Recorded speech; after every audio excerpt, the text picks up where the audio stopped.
I want to say more than that, Daniel Emond. I'm going to give you this. This is how I'm going to start our episode of this podcast, sir. Well, you start every episode of this podcast. Let's be clear. But I'm going to start this episode with, well. Daniel Emond's on the podcast as a guest, not just leading us in, not just taking us out, but I got you on the show. And I would give everyone the background before we even start. Been trying to get you on the show as a full-on guest for years. We've talked about it several times. Sometimes it was just like a, yeah, totally, man, like a LA let's get lunch thing, and it just deteriorated. Other times we had plans, things changed. Other times we booked it and it changed. I've been chasing you down, brother, for a long time. I'm really excited to talk to you today. Yeah, man, I'm sorry it hasn't stars haven't aligned until this moment, but you know, the shit happens, but here we are, man. Dude, I'm not even tripping. And I told Steven, who's been working with me for almost a year now, I told him, I said, just don't give up, baby. Just don't give up. You know that we live around the corner from each other. I do. And the minute, you know, I hope he triangulates this, that the minute I saw him in our mutual hood at Kinship, is the coffee place that I think we both frequent, I was like, dude, I need to figure this out with Rob. I'm going to beat you to it right now.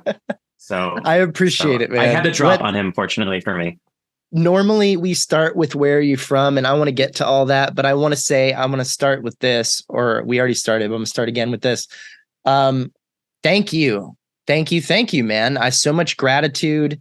I know it must have been kind of a weird thing back in, what was it, 2013, when I hit you up and I was like, can I use your music for the show? And you're like, what is it? And I tried to explain what it was because I still didn't know. And if I remember correctly, we made a handshake virtual deal where you were like, I've got to go back to the studio to get what you want. And if you'll pay for that, which was like a double-digit number, it was like, you can use it in perpetuity, which is such a in your early 20s thing. You're like, yeah, take it. I guess I'll make more shit. And that is like how everyone in their 20s kind of is. But I ain't made millions off of this, brother. You know, if I did, I'd be kicking you piece of it. But I want to say thank you for it. Your album, Punk Philosophy, for those who maybe don't realize this, because I used to say it all the time, and now I kind of take it for granted that people know, because it's been like 9 years. Your album, Punk Philosophy, which I think you put out in 2013, was huge for me, man, personally. As an album, like I heard it in my roommate Wiley's room and was like, that sounds like Daniel. And he was like, that is Daniel. I was like, what the hell? And I got the album, I started listening, and I fell in love with it. And this is our mutual Wiley, right? Yeah. This is our mutual shared Wiley, the community Wiley. Everyone needs a shared Wiley. Yeah. He introduced me to the record. I somehow didn't realize that you'd put it out, and he let me know. And I got classmates and like friends all over the record. And I started listening to it. I love it. It's a short record. But it's so good. It's a lot of fun, and it's kind of all over the place. And I was such a fan of your work and your music at school to see that you put a record out. I was so excited. And then when I started the podcast, for some reason, that banjo from Prisoners in the Inquisition just was like that. That was the start of the show. I knew it as soon as I started the podcast. I was like, that's the beginning of it, if he'll let me do it. And then I kind of got your permission. And then I was like, can I use Betrayal for the outro? But I kind of want to use the whole record all over the place. Is that okay? And you were like, yeah, go ahead. And I can't thank you enough, because you and Max Stampa Brown both contributed to a lot of the music that was in the show in the beginning, when it used to have a lot more music in it. And it was so great to be able to play with those tracks as scoring for people's stories. And now it really just lives on those two songs, In and Out. But I've changed a lot about the podcast over the years, man. A lot of stuff has changed in format and the way we put it out and all this, but two things have never changed. And that's the title, and the music has always been you. So thank you. I really appreciate it. Of course, man. Yeah. No, you're taking me back to that time when I made it, which was, you know, we all sort of come out of the gate from our school, like freaking pigs in a much bigger, being emptied into a much bigger side. And like I was feeling very sort of empty in my first year at New York. Basically, the auditions were were painful, just painful, painful being in audition rooms, painful waiting for auditions, painful not having them. And I was like, I gotta make an album, or I don't know what I'll do. And so I, I had never done anything music related professionally at that point, and I Googled recording studio, and the recording studio that I ended up at had just dumped like $1 million into Google Ads, and by that That's miracle, how they got you. Yeah, I met the producer, Nick Miller. He's who I have mix and master all my stuff to this day. Wow. So that collaboration has remained super. That's really cool. I don't think I've really knew that. I know we kind of briefly talked around the time, and we talked about this before I started rolling, so I want to make sure I say it on here. You have appeared on the podcast, not visually because we didn't do that back then, but you have been on as a guest in a small capacity, not done a full episode. Back when I used to try to feature bands and music, and that was part of the show. You came on with the Blue Eyed Betties. So there was a time when you were in and around it, but this has been different. At that time, we talked about this a little bit, but I'm now hearing a little bit more detail on why Punk Philosophy got made. And it kind of hits my heart, dude, because I feel like it's that synchronicity, because that's where the podcast came from. It came from that feeling of being out of school and being like you had some stuff going, but there was a hole that was there. Like, this is not, something has to fill this up. And I don't even know. And we both chose things that we're like, and let's fill that hole with shit we honestly are underqualified to even try to do, because we never done it before. It was new. And I think that's what's really cool is, in a way, I mean, the banjo helps with the North Carolina part, but it is the perfect anthem for the show, because it's both born out of that, which of course then again is the notion of the podcast, which is like, after school, now what? Like, what the fuck do we do? We all got this thing. Maybe promises were made, maybe expectations were had, but now we're all out in it. What the fuck do we do? What do we do now? Which seems to be what that album was kind of about, and kind of what this podcast is about. So it's kind of cool that it lines up that way.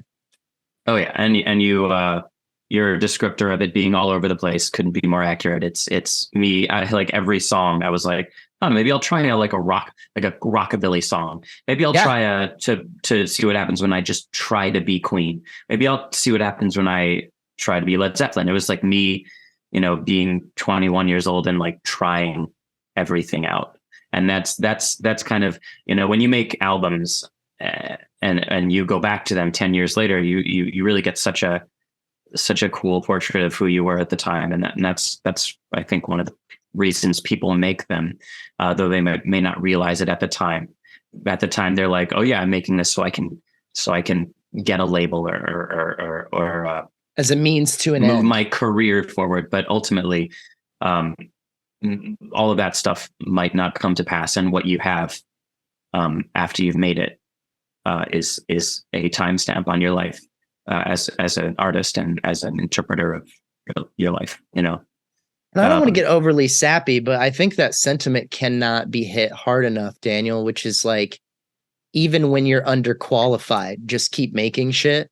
Like, it sounds super cliche, but I think that just as an artist lesson, and it can be so hard, right? Because we were both in a place, I think, at that time in our lives, which were like different ages by a little bit. We're about the same age, right? Were you reborn? 90. Yeah, 88. So we're like the same age. So we're both like in that mid early 20s-ish age, and trying to figure out where we fit into how things are right now. And that's, I think, the big question that you're really asking yourself as an artist coming out of training, which is like, okay, now maybe you have skill sets, maybe you have thoughts, maybe you have opinions. but where do you go with it? Where I'm holding this luggage and I'm like, which plane do I get on, you know? And I love your approach, and it seems like you don't have any regrets about doing it, which is like, just get on a bunch of planes, man. Just get on as many as you can, try them out, see if it fits, rather than like stall trying to figure out which one you should get on, or just getting on one whether or not you think it's the right idea, or, you know, there just have that willingness to like try it, be like, oh no, next thing, oh, this is kind of cool, but maybe, you know, you seem to have had that mentality for I think there's no better advice for a young person who wants to have a career in the arts, or just have a practice, an artistic practice. It is, I think, right around when I released that album, or when I was making it, I think me and my buddy Ari, who's my classmate, were like obsessed with Philip Seymour Hoffman at the time. I don't know if he was still with us, but at the time we might have dived into him because he had died. But we were like, watching every interview that he gave, and one of them really stuck with both of us, I think, which was him saying, like, as a message to young actors, or as a advice to young actors, is just don't say no to any single opportunity at this point in your life. Don't even worry about career. Just at this point in your life, you have nothing to lose from trying everything you can. And I think it equally applies to music, and, you know, in the no man's land of these kinds of undertakings. Right. For sure. Okay. Well, I gotta back up a little bit, because I love talking now with you, but part of the podcast, the only structure of it is Daniel, Emond, Henry with an I. Where are you from? Where am I from, man?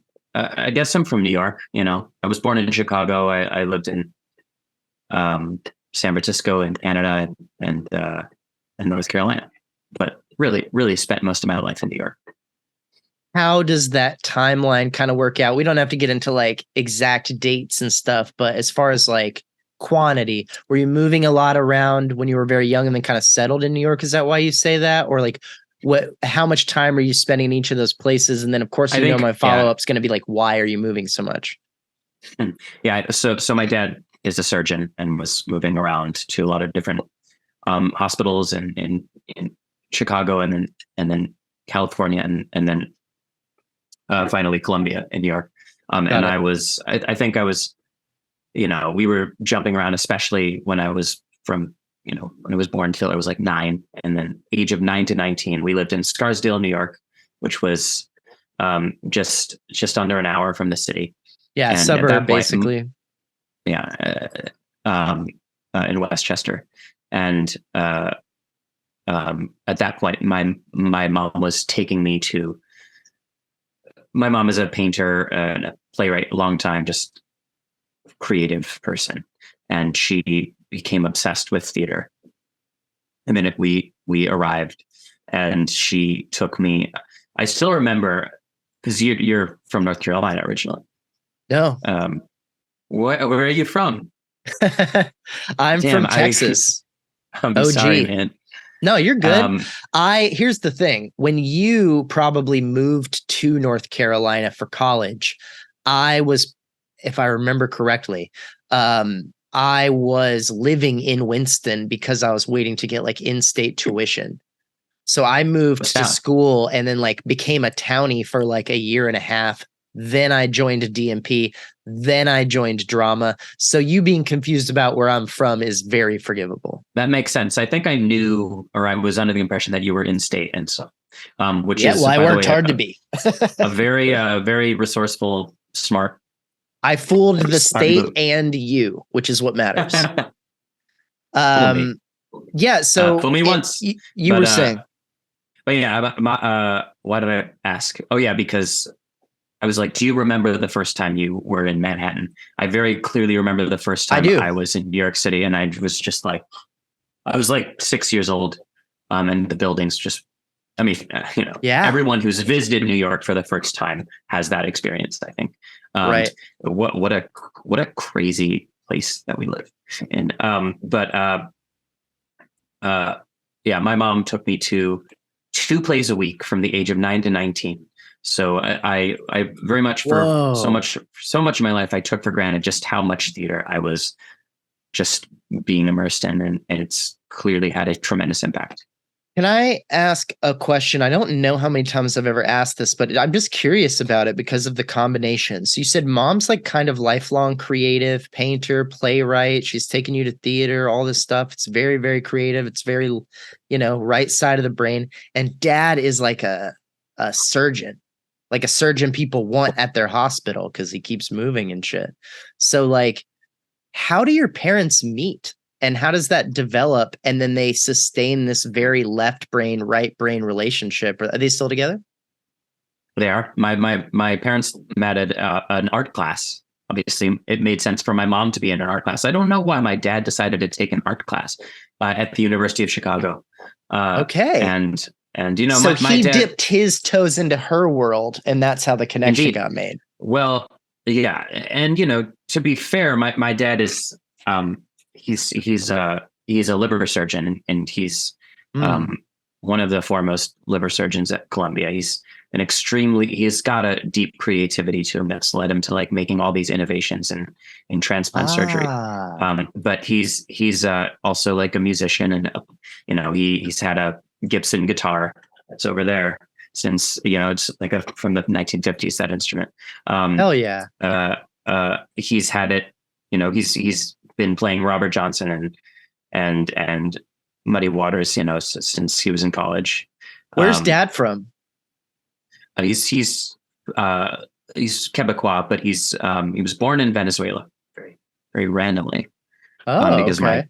my grandfather was a miner and where'd he grow up? Mining, not a minor, but right, a miner. I got it. Yes. In Venezuela at the time when he was born. He grew up in Canada, in Montreal. And I get into all these origins just because I find these paths very interesting and how people end up where they are. I think that might be one of the main things this show's about. And that's kind of why I've never written questions for it, because I want to let the show tell me what it's about. And I think this is what's cool about this conversation we're having right now that I'm very excited about. We went to school almost exactly at the same time.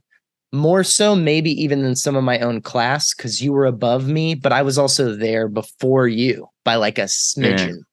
So like we were really there at like the same fucking time in a really overlapping way.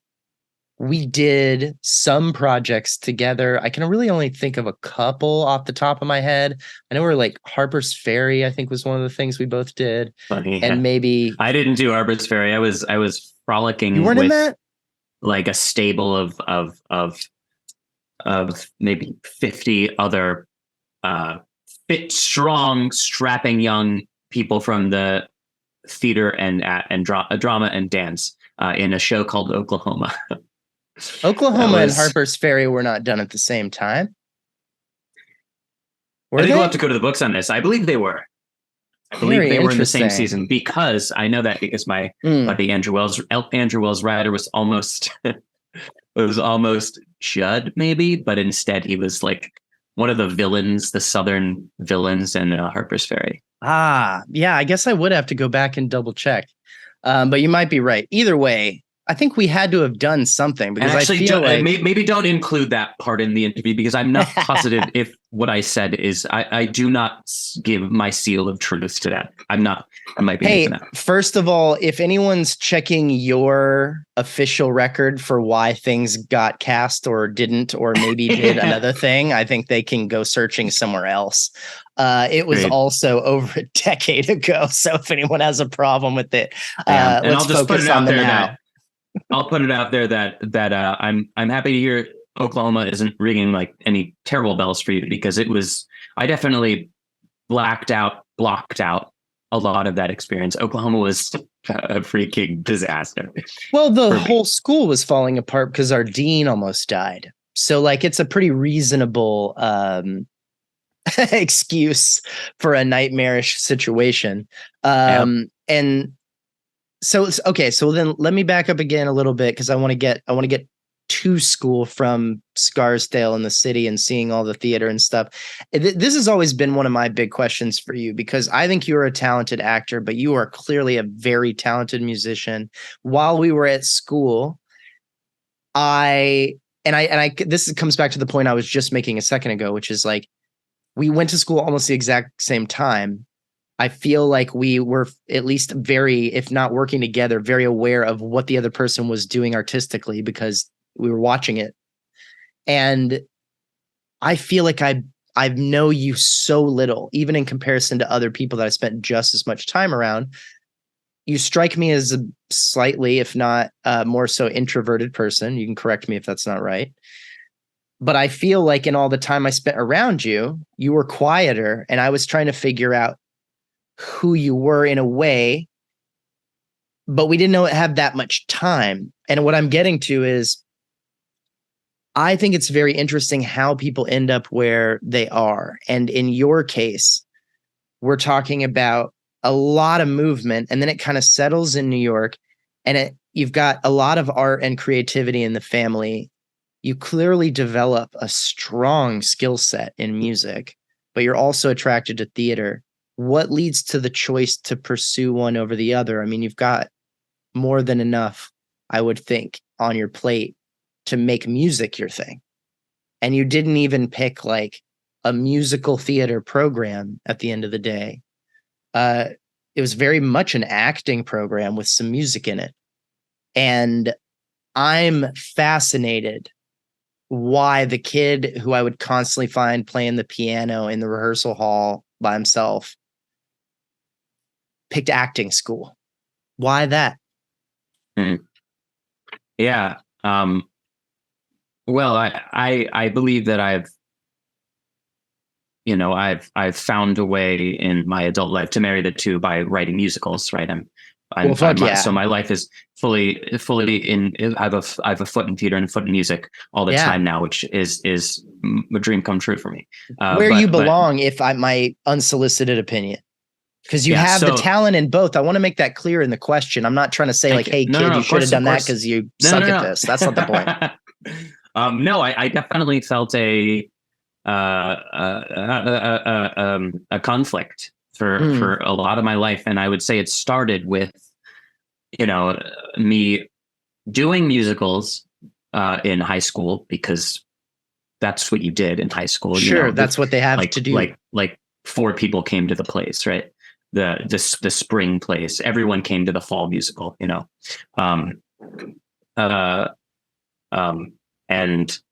I did the musicals and sort of simultaneously discovered that I could sing.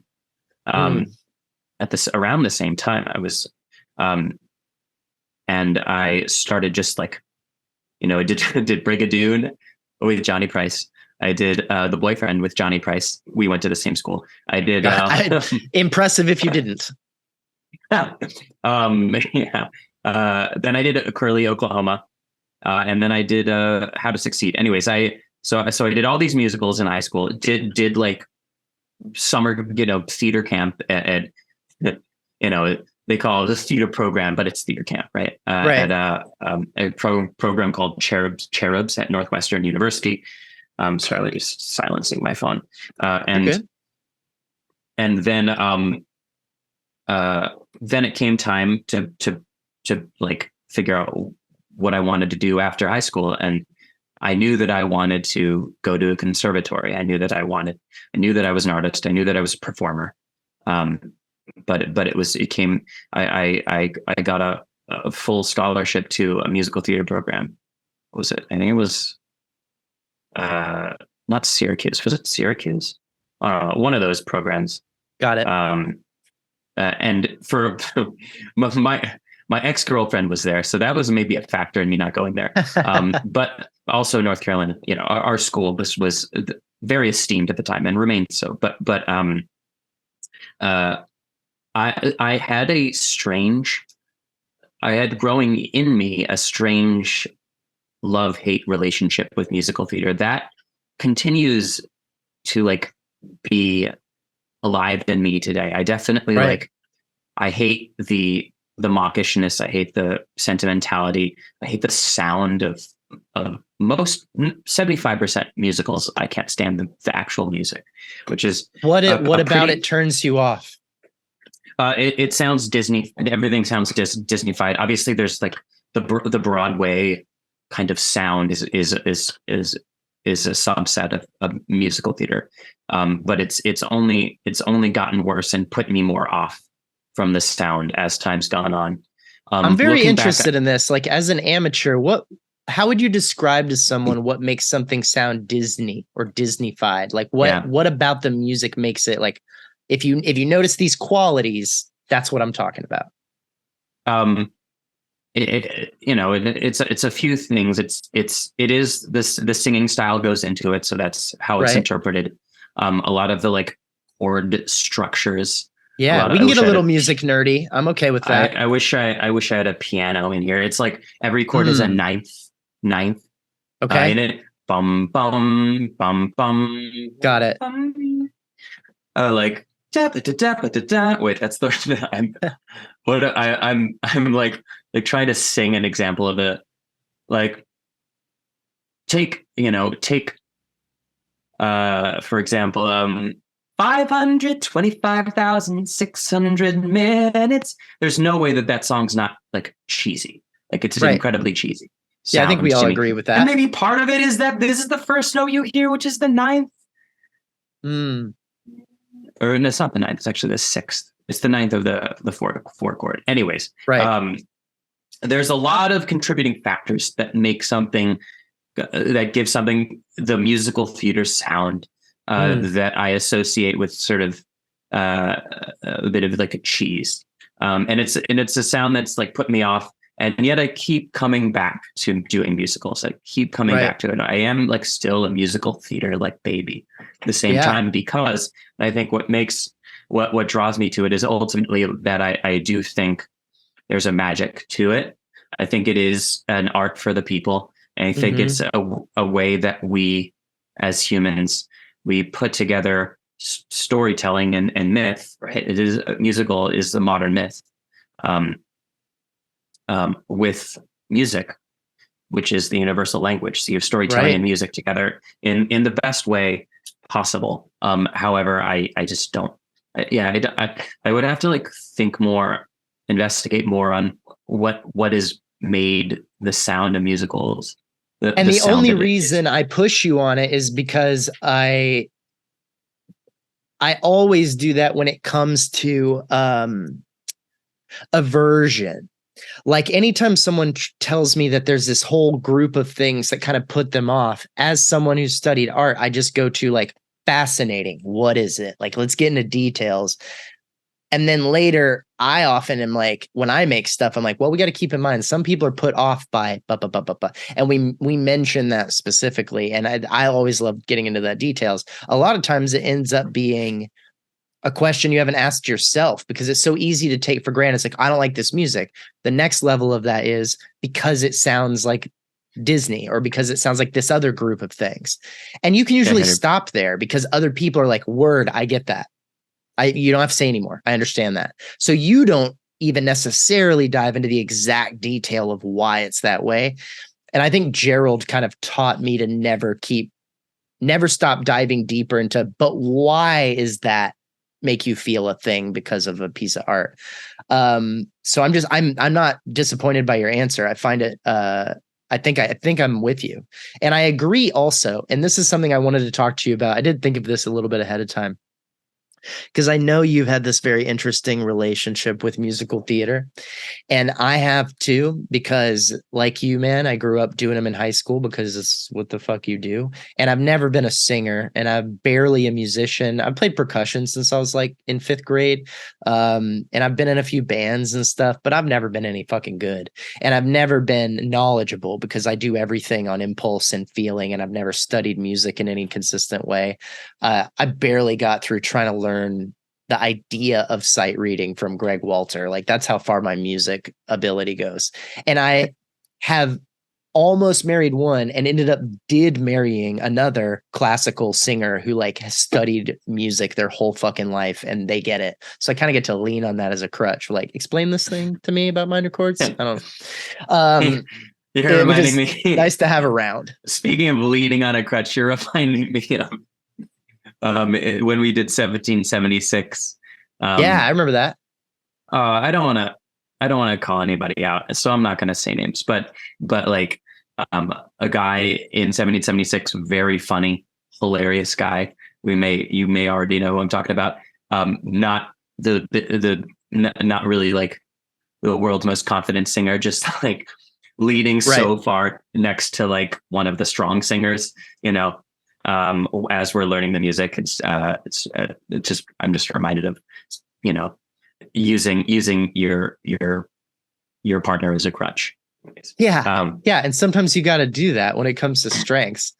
For me with musicals, and this is my kind of love-hate relationship. I remember one time I said in front of Brandon Harris, who we both know, he was like, I said something like, yeah, I don't really care for musicals. It's not really my thing. And he was like, you say that, but you are kind of obsessed with every musical you've ever worked on. And he's right. Once I work on a production of something, I love it forever. Like, I'm like, I've never been someone who can listen to a soundtrack from a musical before I see it.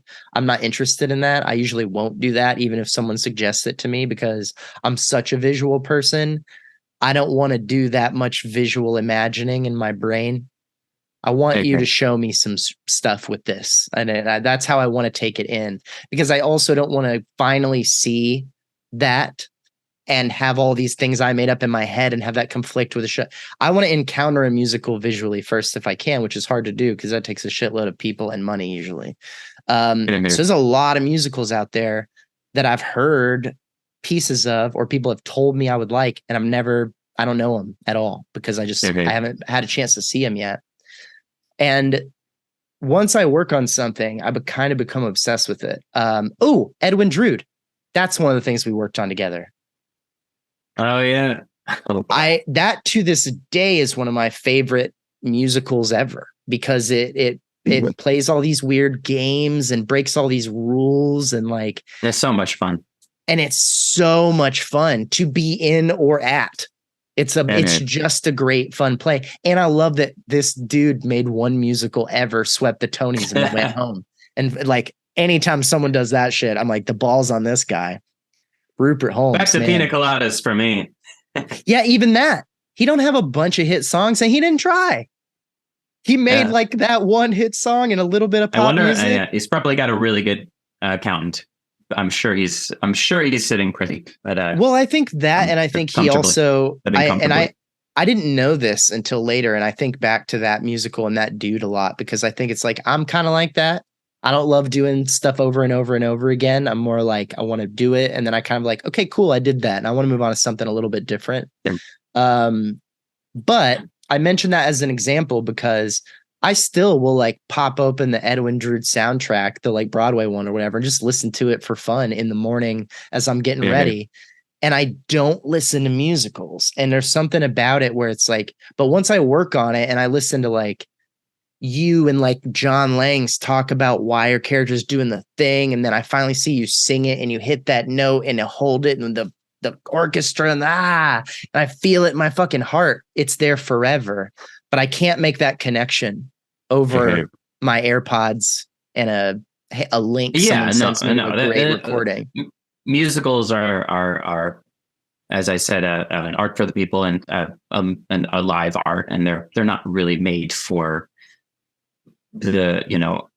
for listening while you're on your run or you're on your commute, right? But it's been a more it's been more of a thing lately in the last, I'd say, 10 years. The musical album Hades Town, of course, was a concept album that has a huge cult following. People love this album. Be More Chill also like really like had a very successful, there was a minute when everybody was listening to Hamilton as they walked around the world. Like that was oh my God. thing. I was listening to it last night. And I still haven't Hamilton. seen the fucking thing, and so I've never heard it.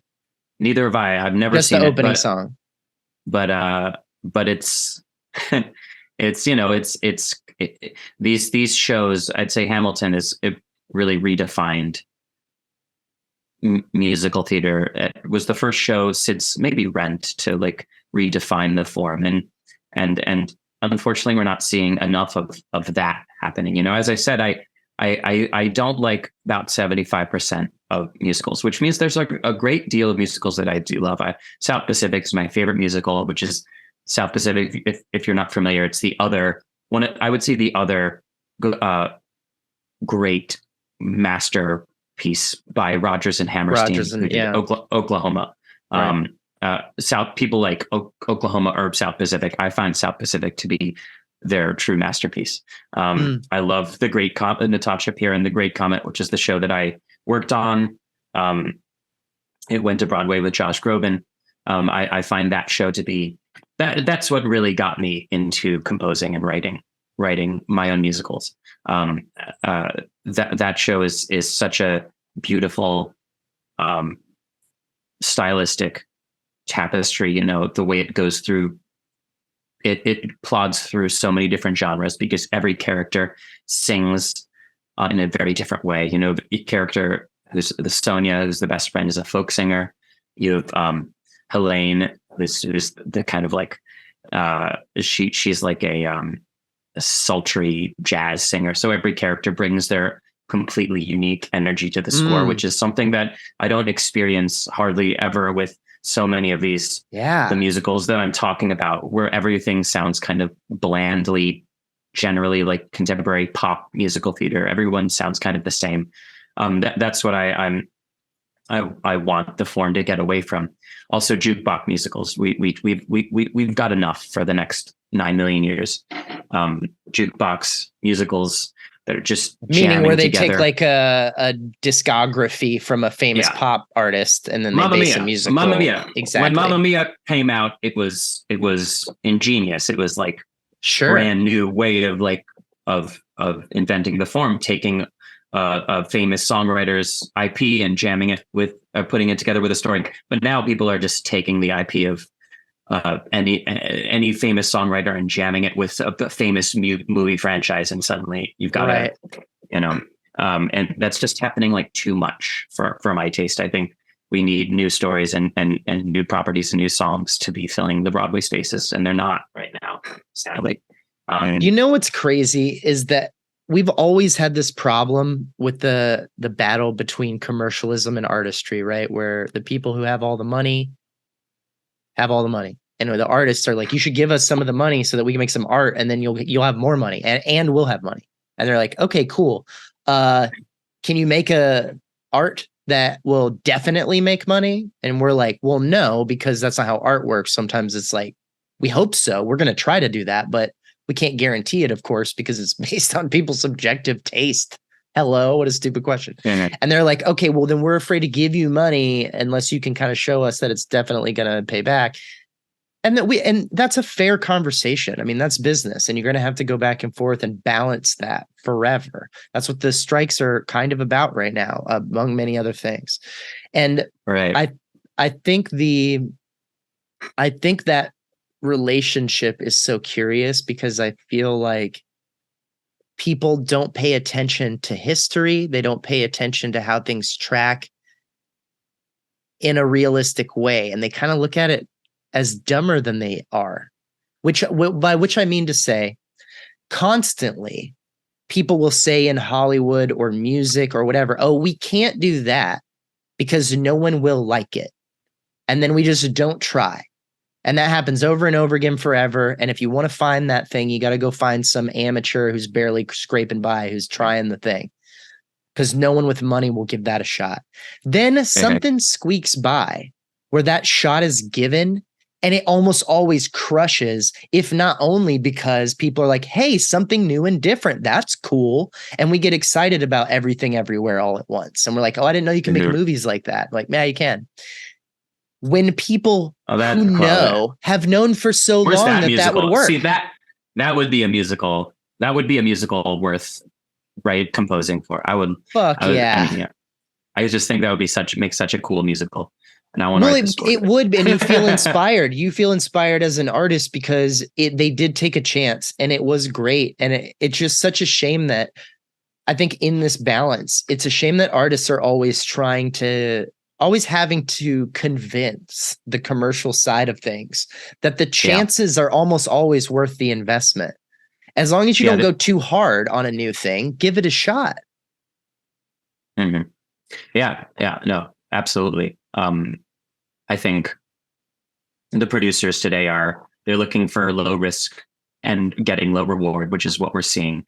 If you remember, if you look at like what Hamilton was 15 years ago, I mean, there's a hilarious clip on the Daily Show of Jon Stewart laughing his ass off at this guy, who's like at a slam poetry event rapping as Alexander Hamilton, and he's just like laughing. He's like, what is he doing?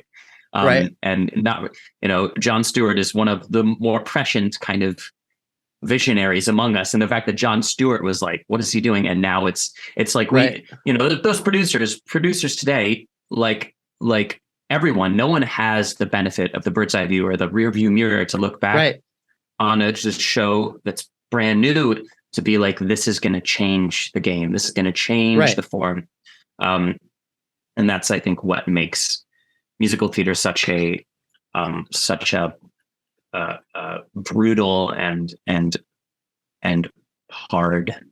If you're getting into it as either a creator, you just have to know 1 in about 1,000 musicals are Hamilton.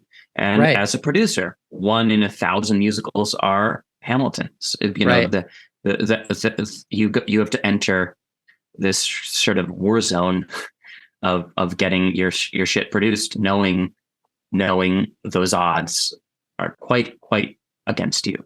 Right. But I think the point that I'm just putting that in context, because I agree with you, is that those odds scale in either direction when you take risks on what those 1,000 musicals are.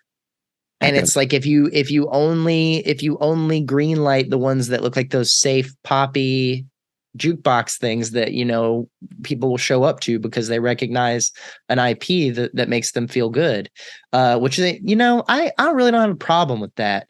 But it's like, you got to do that along with the other shit. You have to, and you should be, through your practices, showing young artists and new artists, or not even young, people who are experimental and want to try things. You should show them that pays off, that if they get a good enough new weird idea, that you will give it a shot. And I feel like you gotta scream it. You gotta beg to get that shot, which it's like, you should, I don't know that you should always have to. It should be hard to be the one that gets through, but the idea that getting through shouldn't happen more often, I think, is just silly, and that people are scared. And I know, because I make TV shows that air on network and cable television, and I work with networks who are not the creative people. They're the commercial side, and they're the people who are like, one of the biggest complaints that I have, and maybe I'm wrong, Daniel, you tell me this, because you make things that people see in person. I make things that people watch way later. I think that people who make stuff, and I take this all the way to like from directors to like producers, television networks, film executives, man, they think people are stupid.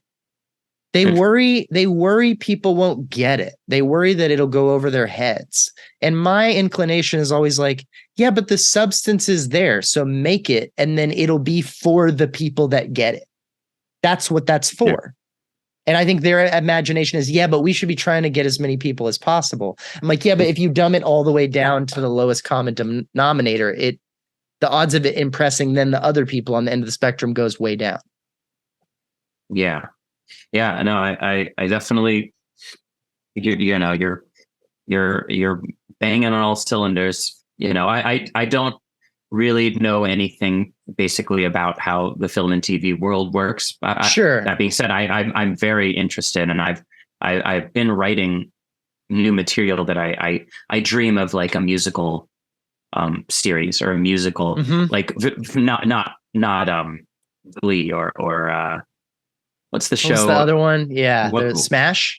Wesley from our school. Yeah, it was called Was it Smash, I think. Smash? I think so. Yeah, so something new and kind of like more indie, but like you're hearing Mm-hmm. awesome songs, awesome weird song, right? So that's definitely something I'm interested in. But you know, I do the strikes notwithstanding, because and I don't think it really the strikes are incidental into the point I'm making. But it is crazy that for like basically the first time, where it's you've always been told you're doing theater, why aren't you doing like TV film? That's where the money is. For the first Right. time, you have TV and film people flooding auditions for theater, right? Which is, I'm like, what And planet trying are to we make living on? reality TV shows so that they can do Oh unscripted boy, shit. I've heard that. That's wild. But but but I am constantly, as I think so many theater people are, who are making musicals in this time where, as I say, it's kind of a wasteland for like new musical theater. You know, we are living Mm-hmm. in a time where there's just countless new, brilliantly told stories that you can enjoy on your screen, every screen, right? So musical theater has recently had that. Theater, I don't say theater because plays um, are generally like be awesome.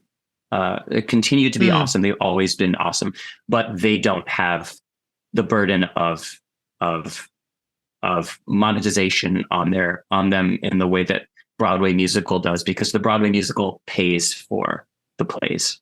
Um, in sort of it's a sort of that's the business model we're Yeah, and working with. the overall.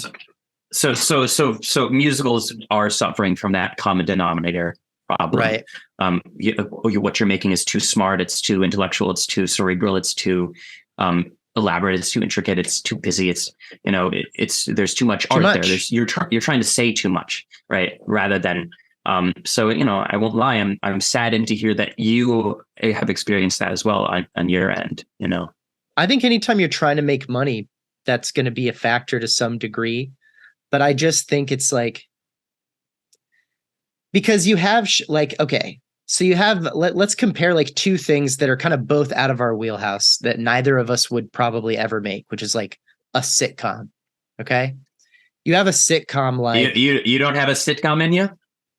mate, we'll see. Right now I don't make them. uh but we're both familiar with the format, and we're both about the same age, so we can maybe get these references. But you take something like um The Office. All right.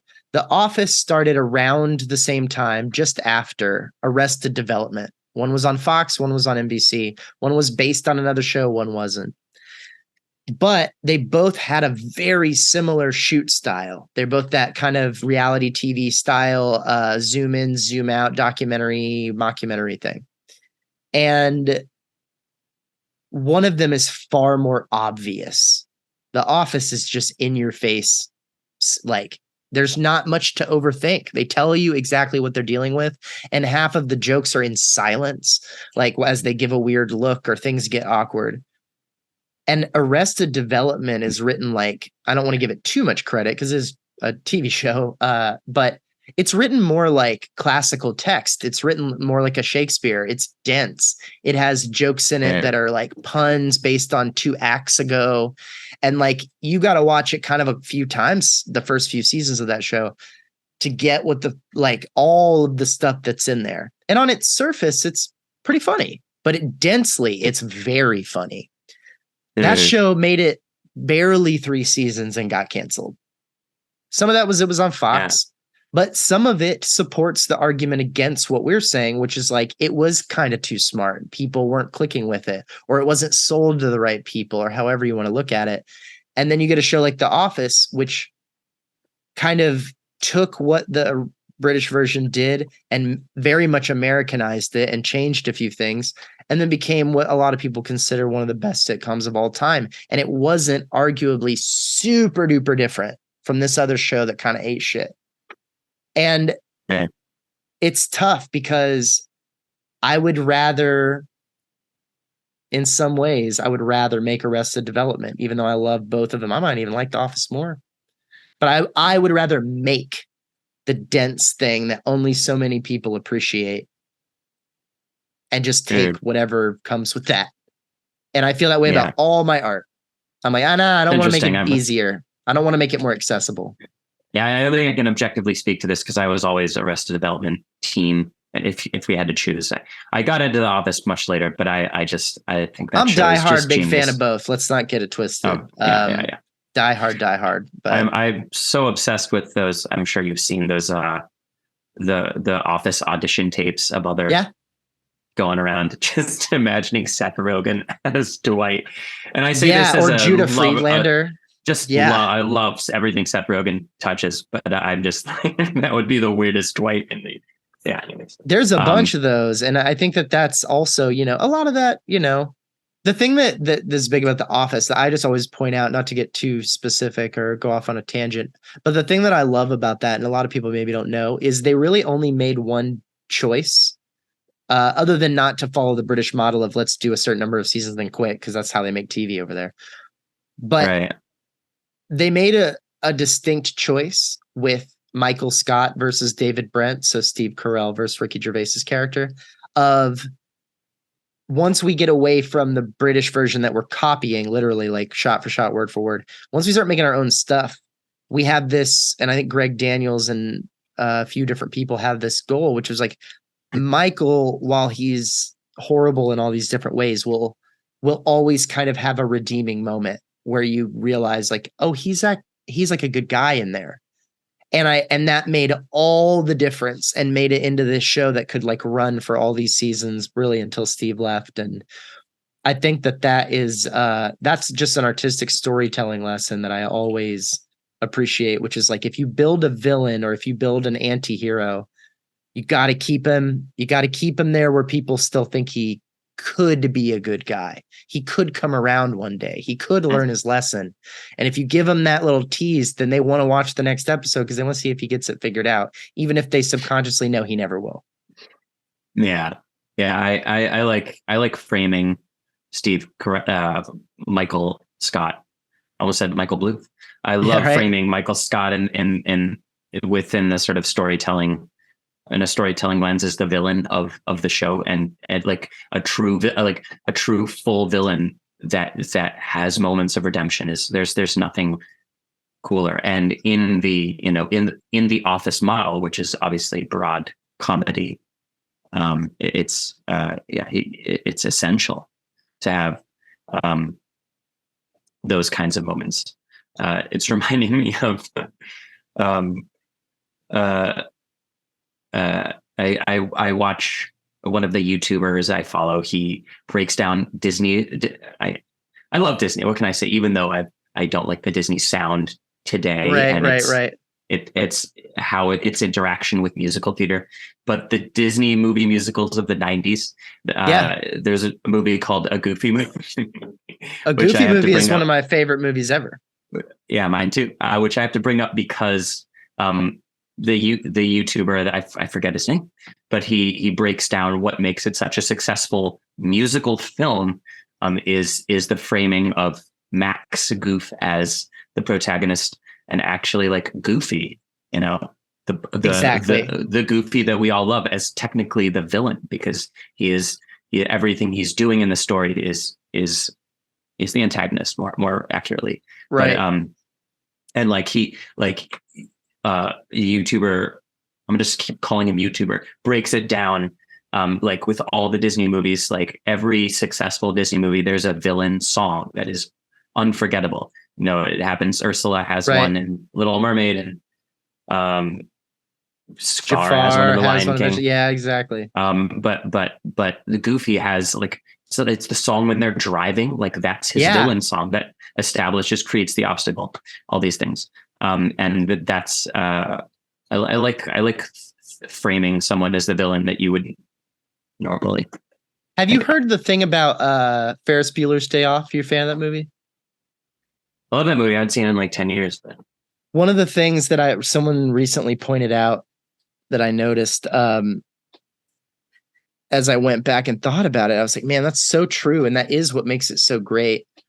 Normally when you have a story, your hero, your main character, your protagonist, is the one that goes through this big emotional journey, and they start in this one place, and by the end, they're a new person. They've gone through this transformation. I mean, that's so many of the stories. That's the hero cycle. And it happens in that movie, but it happens to Cameron. Ferris is the same guy at the beginning and the end of the movie. Right. And even though he's the protagonist, his face is on the poster, his name is in the damn title. It's really Cameron's story of change, of growth, of reevaluation. I mean, he damn near commits suicide in the last act of the movie, and like has to get pulled out of the water and like reassesses his whole life. Whereas in the beginning, Ferris is like, life is easy. And at the end, he's like, life is easy. You should take your time and enjoy it. Like, he's the same dude. And he tells us the story that really is about Cameron. And I think it comes back to the reason I even bring it up right now is because I think we're both kind of fascinated with, like, can we take the format that you've done over and over again that you've proved works? Can we take that for granted as artists and do something on top of that, or take it in another direction, or now what, instead of like, how do we make the next one? Does that resonate with you? Completely. Yeah, no, yeah, everything we've been talking about, as soon as producers have evidential proof that something works, then they want to do it. And then they want carbon copies of a million more. They're like, oh, that works, let's make a million of them, rather than, we're not sure if this works, but it's something no one's ever seen before. And it, Ferris Bueller was totally that. But I love the idea of the flat arc, of the, Ferris is a flat arc. He doesn't change, whereas Cameron goes through this change. And I think it can work. It can be so successful. I'm writing a Moby Dick musical. Captain Ahab, for hundreds of years, has been one of the most famous flat arcs in American literature. Ahab doesn't change. He wants the whale at the top. He wants the whale at the end. And it's everyone else in this story, notably First Mate Starbuck, who's trying to get Ahab to like change his mind. Starbuck is the one who has the actual arc. It's a very cool. I just thought of another one, which is weird. And I'm just thinking this out loud, so I want to add it to the list. The Crucible is one of my favorite stories, and John Proctor is the flat arc, and Reverend Hale, the guy who comes to town to try to fix him, and then by the end is like, dude, just say you did it. It's fine. You get to live. And he's like, my name, because he was always fucking my name. And I remember when we did that play in high school, we were all auditioning for it, and everyone wanted Proctor, and I was like, Hale. That's the guy. That's you play the Hale? Character. Crazy story. Not very good, but very fast. I always did this in high school. I don't know if you ever had this experience, Curly. So let's see. But I would go into an audition. There would be a supporting role or a Reverend Hale or a Cogsworth or whatever that I was like, that's me. I was heavy, so I didn't think of myself as a leading guy. I was like, that's where I belong. I'm that. I'm funny, whatever. In the audition process, when we were like getting sides or whatever, something would happen and my brain would be like, I should be the fucking Beast. I am John Proctor. What the, like, and I would change my mind after months of knowing what I wanted. Then I would get my heart broken when I got the thing I wanted to begin with. And so I wanted Hale. I decided I want Proctor on the day. I was like, let me read for it. I didn't get it. I got Hale. I was like, fuck. Even that's exactly what I wanted for months. Right. Then homeboy who had Proctor, long story, he quit. So I ended up playing Proctor anyway. Got a promotion. Yeah. Well, depending on how you look at it. And fortunately, the Hale part also got cut to shit. So it wasn't that great of a gig anyway. And it was like a competition thing. And it was one of the few things where I ever like actually got awards for acting and shit like that. All because I was playing John Proctor, which I didn't even want to do in the beginning. But that was the only time that ever happened. I always ended up and I was a great Cogsworth. I never should have been the fucking Beast. I can't do the If I Can't Love Her song. I just can't do it. So it's the right place for me to be, is being funny, trying to get Lumiere to chill out. That's where I belong. It's okay. Did you have a good Lumiere? Did you have a good, I had a good Lumiere. Tact off of? Not amazing, but pretty fucking good. He was pretty good. He was more of a choir kid than a theater kid, but he had done ballet. And so he had the vibe. He had the arms, he had the whole like, and he was taller than me. And so, yeah, he was definitely, and kind of annoying, which was perfect. I hope he finds this podcast. I'll send it to him. Josh, I love you, baby. You know, I love you. But just a little bit annoying which was perfect for me as Cogsworth, because it's like, I love you and we're stuck here together, but can you shut the fuck up? We have to get back to work. Made that very easy. We have to break the spell. Yeah. Yeah. No, I don't want to get smashed into a million pieces. Okay. We're very little. Dude, I really enjoyed talking to you. I want to talk to you like forever and ever, but I know you got to go soon and I got some stuff I got to run do too. But can I get you back at some point? I would love to talk about more of your stuff. I want to talk about like Kill the Whale, and I want to talk about all of it and get into it in more detail. I don't know. I know you're hard man to nail down, but if we can get you on again sometime soon, I think that'd be great. I've been stuck in post-ish production of the musical albums. I've been making the album to Kill the Whale, and that's been kind of sucking up my entire life for the last year and more than a year. But I do see sort of the light at the end of the tunnel in that project. So for sure, and maybe in the winter. That sounds great. And I tell you what, man, you just let me know. Hey, I got this window and it's just an hour and a half. If you've got it and you don't mind chatting with me in that window, you let me know, man. We'll move some stuff around. We'll make it work for you. Awesome. Cool. Can't wait to watch this again after having it. It's going to be good. I really appreciate it, dude. And we'll have you back soon. Again, thank you very much. And you're not going to do anything in this moment, but if you could play us out, that would be great. Oh, I see. Okay. Enjoy.